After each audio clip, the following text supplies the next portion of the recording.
Mañanas en Libertad, con Carmen Carbonell.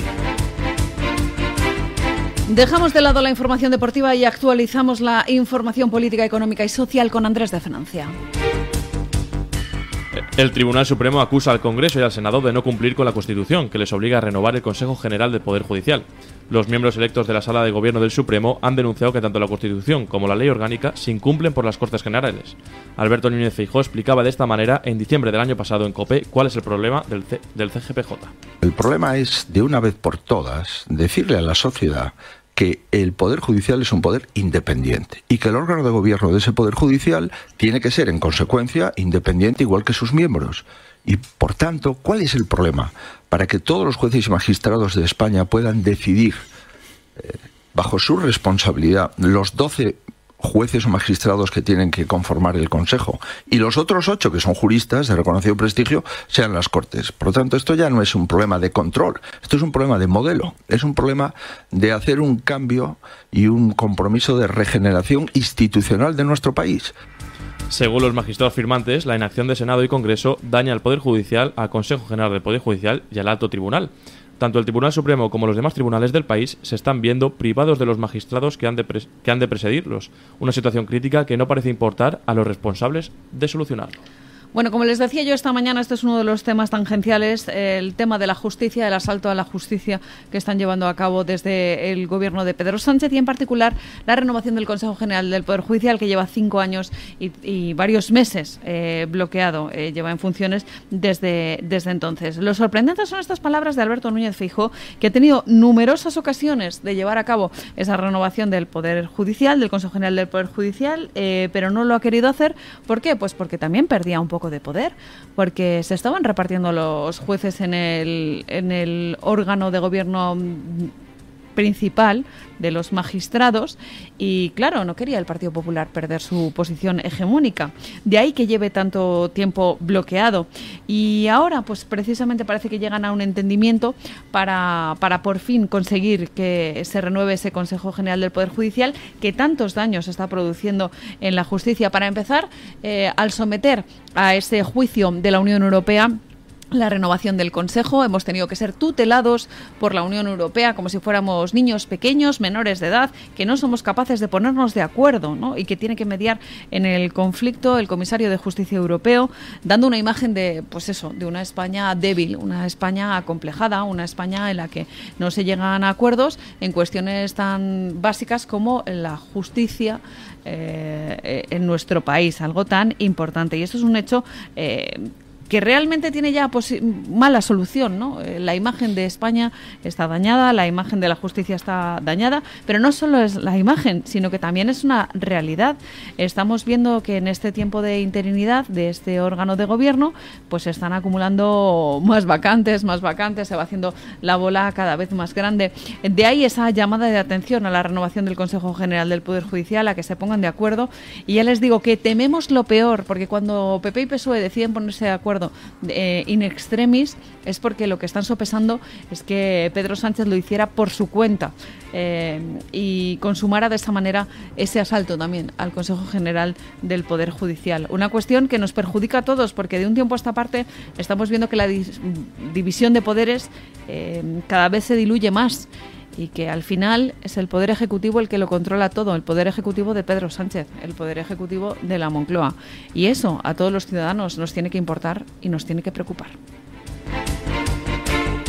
La defensa de 2 policías nacionales que resultaron heridos en los disturbios atribuidos a la plataforma independentista Tsunami Democratic han pedido al Tribunal Supremo y a la Audiencia Nacional que no se aplique la ley de amnistía a los investigados porque hacerlo implicaría romper el principio constitucional de igualdad.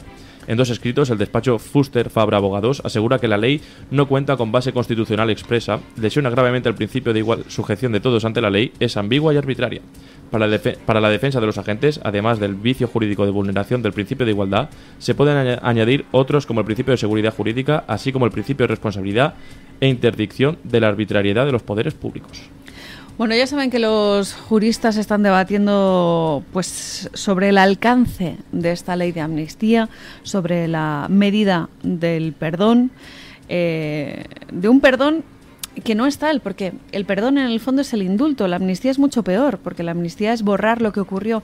Y claro, cuando vemos a esos 2 policías heridos con secuelas después del golpe de Estado del año 2017, pues dices, bueno, es que si no ocurrió, ¿qué pasa aquí? ¿Qué pasa con estas secuelas?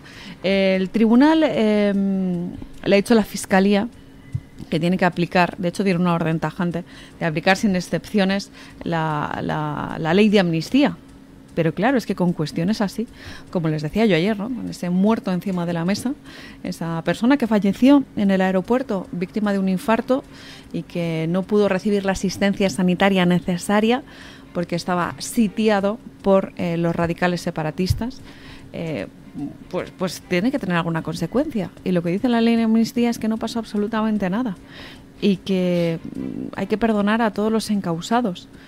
Acuérdense ustedes, estábamos hablando de temas relacionados con la malversación, si se hubo un enriquecimiento ilícito, si se destinaron fondos a que ciertas personas pues se beneficiaran de esos disturbios del año 2017, de ese intento de golpe de Estado. Y ya saben que los magistrados tienen la última palabra y ellos tienen que saber cómo resolver, pero lo tienen bastante complicado, sobre todo, como les digo, con una fiscalía presionando con una orden tajante de que se aplique la ley en todos los puntos y, sin embargo, viendo este tipo de consecuencias, ¿no?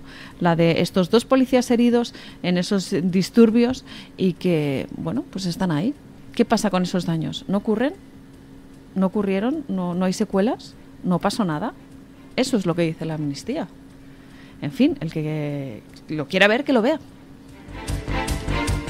El hermano de Pedro Sánchez, David Sánchez Pérez Castejón, ya se ha personado con abogado en la causa por corrupción donde está imputado. Ha contratado al letrado Emilio Cortés, que también asume la defensa del presidente de la Real Federación Española de Fútbol, Pedro Rocha, en el caso Rubiales. El hermano de Sánchez está imputado y ya se ha personado en la causa que se sigue contra él por 5 presuntos delitos. Contra la administración pública, la hacienda pública, malversación, prevaricación y tráfico de influencias con procurador y abogado. Bueno, les contábamos antes lo del despacho y les hablábamos de la impunidad del hermano de Pedro Sánchez, que está intentando justificar que realmente sí que trabajaba en la Diputación de Badajoz, cuando en realidad hay algunas pruebas que dicen pues que vivía en otro sitio, incluso que ni siquiera había pedido el teletrabajo y sin embargo vivía en Portugal. Hay otros que dicen que vivía en Tailandia. Luego les contaremos también esta piedra en el zapato que tiene Pedro Sánchez en forma del caso de su hermano y esa corrupción que le está salpicando. Es el primer presidente al que le asedia la corrupción, presunta corrupción, en el ámbito familiar, ¿no? Por 2 flancos. Por un lado su hermano y por otro lado su esposa. Y esto en el fondo lo que demuestra es el modus de operandi socialista, ¿no? Se creen impunes y por tanto, pues fíjense ustedes, la esposa y el hermano pues dedicándose pues a gestionar ciertas cuestiones de manera ilícita. ¿Por qué? Pues porque, como ven, se ven suficientemente fuertes, suficientemente importantes, suficientemente impunes para que no le pase nada. De hecho, lo dijo Javier Milei en su reciente visita, en la que habló de esas manos porosas de los políticos, y quien quiera entender que entienda, porque quizás no son las del político directamente. Dijo Javier Milei que quizás las de un hermano, quizás las de una pareja o lo que fuera. Y como les digo, el que quiera entender, que entienda.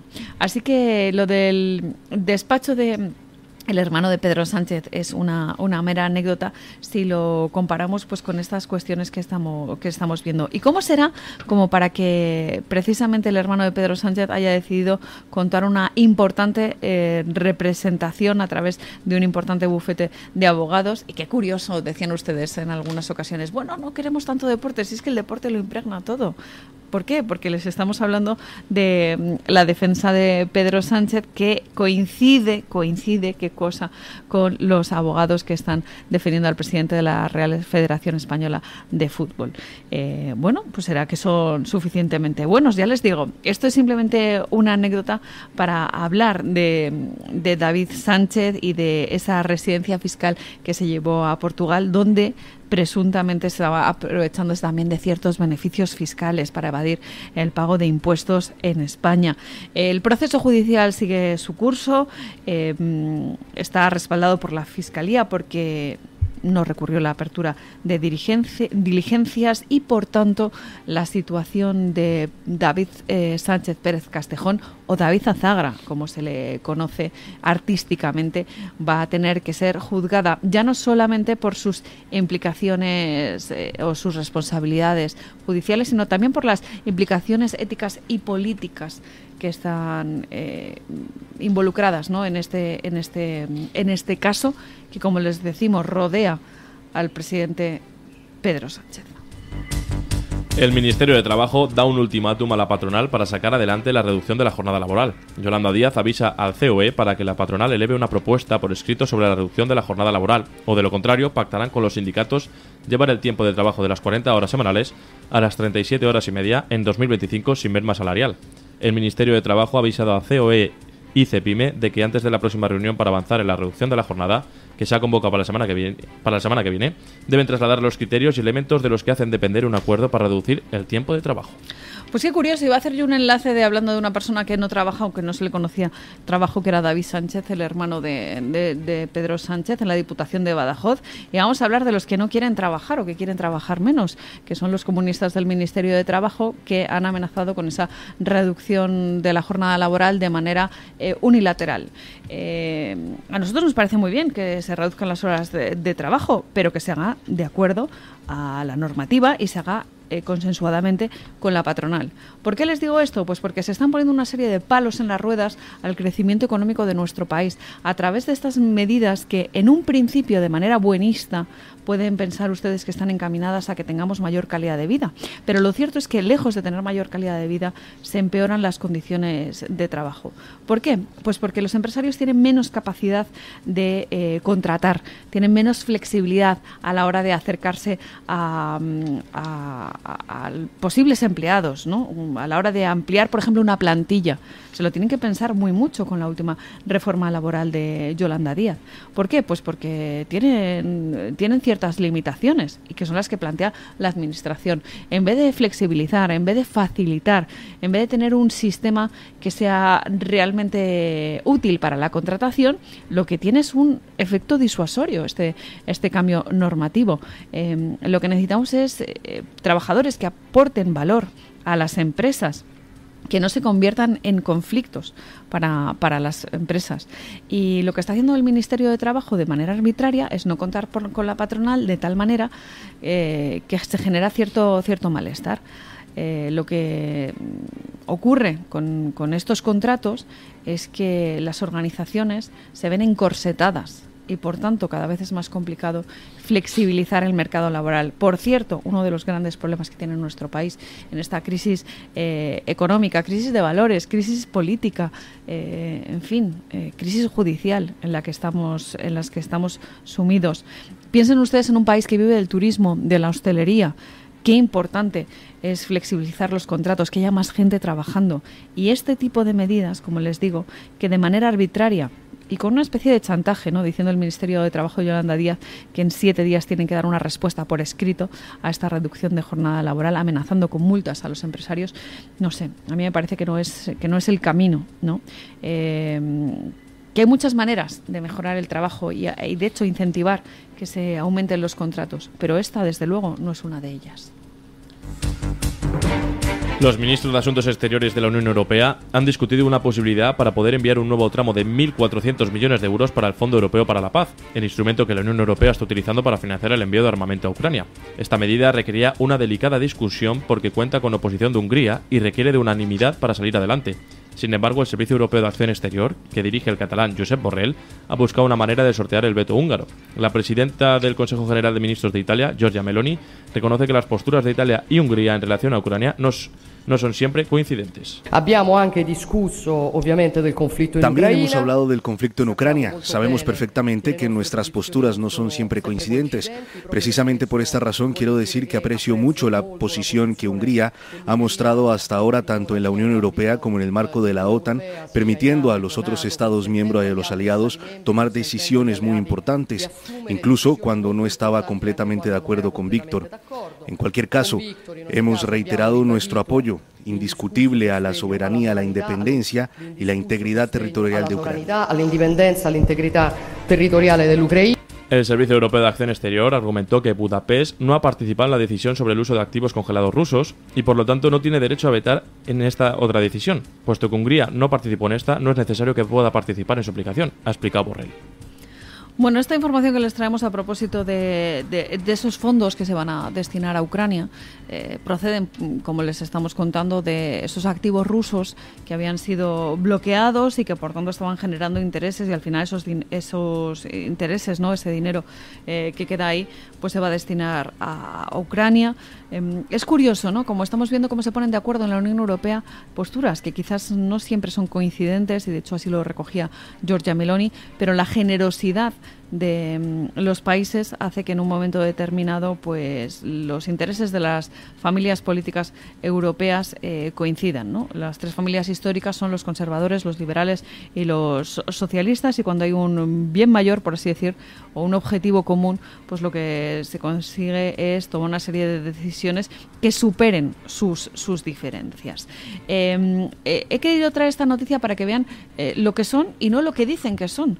En algunas ocasiones se habla de Giorgia Meloni, de Viktor Orbán, como de esa extrema derecha que en un momento determinado no van a dar su brazo a torcer, e incluso fíjense ustedes aquí que tenían puntos discordantes.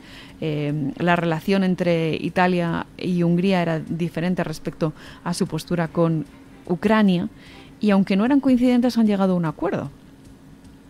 De ahí que hay que llegar al fondo de la cuestión, a lo que son las personas, ¿no? También pasó, pues, por ejemplo, con cuestiones como, por ejemplo, las fronteras, la inmigración, el fomento de la natalidad. Pueden tener puntos en común y otros que no son coincidentes, y sin embargo se llega a un consenso. Que se les quite ya el miedo de esa ultraderecha que hace que se lastre la evolución de la Unión Europea. Cuando se quiere se puede, y al final es importante ver lo que son estos líderes políticos, cómo es Viktor Orbán, cómo es Giorgia Meloni, cómo trabajan conjuntamente en ese ámbito de la Unión Europea. Basta ya de alentar el miedo contra la ultraderecha, que no son la bestia negra, ya lo ven, ayudando a Ucrania, limando sus asperezas, limando sus diferencias, y por tanto llegando a un consenso y a una integración dentro de un grupo común, dentro de una familia, como se suele decir públicamente, ¿no?, dentro de las familias de la Unión Europea. En fin, a mí me parece una nota bastante positiva, y sobre todo ese compromiso de colaboración de diferentes líderes políticos, que lo que hace es contribuir al fortalecimiento de los partidos de la derecha europeos. Esa derecha que está creciendo en Europa, ya lo saben ustedes a raíz de las elecciones del pasado 9 de junio, ese gran grupo europeo de los conservadores y reformistas que está liderando Giorgia Meloni, sigue creciendo, y como ven, con diferentes medidas que en el fondo son positivas para el común de la Unión Europea. Y llegados a este punto vamos a hablar con Agustín Benito, si no me equivoco, de La Gaceta. No, perdón, es Rebeca Crespo la que está al otro lado del hilo telefónico. Doña Rebeca, muy buenos días. ¿Qué tal? Muy buenos días, doña Carmen, y feliz martes para todos los oyentes de Mañanas en Libertad. Este martes en Gaceta.es hablamos de París y de los Juegos Olímpicos, porque la capital de Francia está siendo el laboratorio para las grandes ciudades de la lucha contra la llamada emergencia climática. Y esto se ha llevado hasta tal punto, nos cuenta este martes Pedro Fernández Barbadillo, que la antorcha olímpica, por ejemplo, se ha fabricado con acero reciclado, y se ha dicho que en los dormitorios de los jugadores, de los deportistas, solo habrá ventiladores y tubos de refrigeración bajo el suelo para combatir el calor húmedo del verano parisino. Claro, ¿qué es lo que ha pasado? Pues que varios países han dicho que llevarán a los Juegos Olímpicos sus propios aparatos de aire acondicionado. Pedro Fernández Barbadillo nos da todos los detalles sobre este asunto.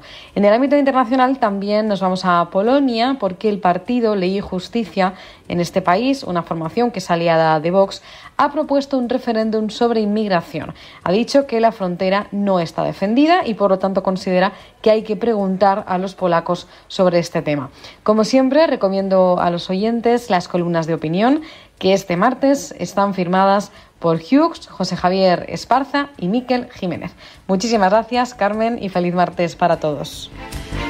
Muchas gracias, Rebeca. En breve hablaremos también nosotros de los Juegos Olímpicos, porque hay mucha tela que cortar y además hemos conocido el nombre de los abanderados. Yo creo que se lo daremos ya mañana. ¿Por qué? Porque nosotros no conocemos todavía quiénes son, así que por lo menos vamos a documentarnos nosotros sobre quiénes son los susodichos y ya se lo contamos a ustedes. En fin, pausa publicitaria y enseguida volvemos actualizando la información a esta hora de la mañana aquí en Mañanas en Libertad en Radio Libertad.